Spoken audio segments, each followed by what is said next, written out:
বন্ধুরে হরিণকে তীর মারবে রে বন্ধ। হরিণ আল্লাহর কাছে বলতেছে, আল্লাহ আমরা মরতে আছি, তুমি মেহেরবানি করে আমি হরিণের জবানটা একবার খুলে দাও, কারণ কিছু কথা আমি আমির হামজার সাথে বলবো রে বন্ধু। তৎক্ষণাৎ আল্লাহর হুকুমে জঙ্গলের হরিণের পর্যন্ত আল্লাহ জবানটা খুলে দিছে। একটু জোরে সুবহানাল্লাহ বলা যাবে না? হরিণের জবান খুলে দিল রে। আর আমির হামজাকে বলতেছে, আমির হামজা, আজকে মোহাম্মদের বাবা মা যদি থাকতো রে, দেখো কাবার ঘরের সম্মুখে বিশ্বনবী সাল্লাল্লাহু আলাইহি ওয়াসাল্লামকে কি মার দিয়েছে। আবু জাহেল নবীজিকে এত কষ্ট করে ব্যথই করে মারতেছে রে বাবা। আমির হামজা নবীর যন্ত্রণা দেখে এই জঙ্গলার মধ্যে যত প্রাণী আছে গো, আমরা নিজের চোখে দেখলাম নবীর হাউমাউ করে কান্না দেখে সমস্ত জঙ্গলার হরিণে আজকে সারা দিন পর্যন্ত গাছের মধ্যে মুখ লাগায় না। ওই আবু জাহেল, ও আমির হামজা রে, আজকে যদি মোহাম্মদের বাবা থাকতো রে, মোহাম্মদের মা যদি থাকতো রে, এইরকম ভাবে কষ্ট দিতে পারতো না রে আমির হামজা। ও আমির হামজা,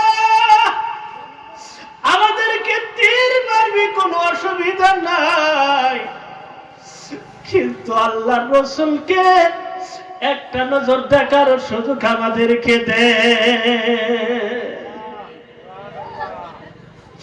আমার বন্ধুগণ, আমার ভাইয়েরা, হযরতে আমির হামজা তীরটা ছেড়ে দিয়ে ঘোড়ার পিঠে সওয়ার হয়ে রে তার বিবির কাছে গেল। বিবি রে,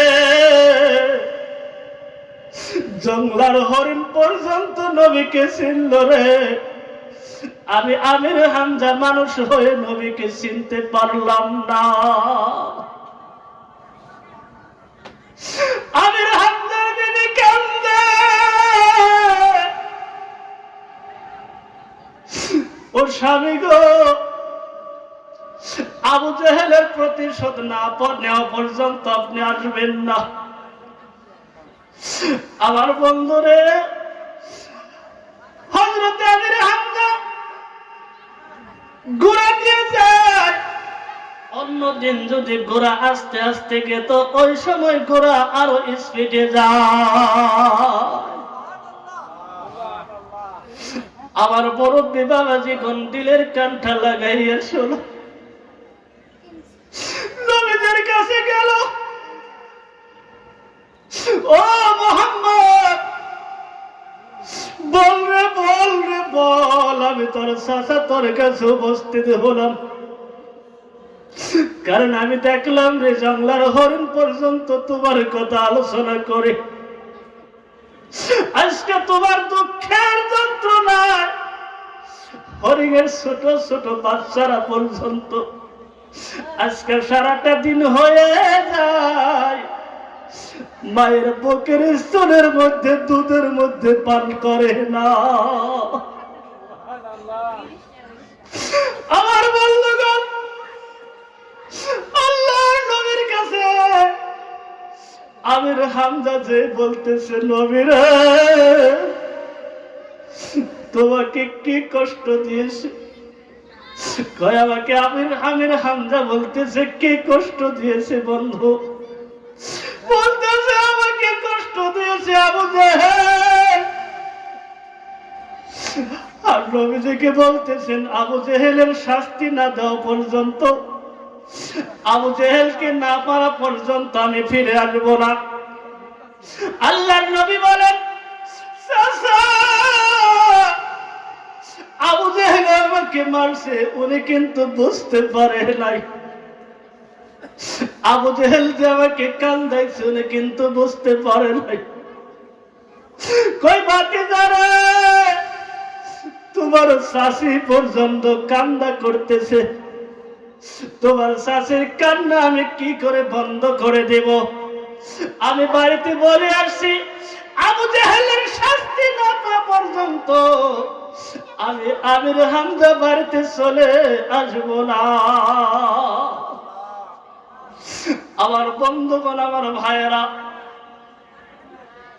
আল্লাহর নবী বলতেছেন, ও চাচা, আবু জেহেলের শাস্তি নিতে হবে না।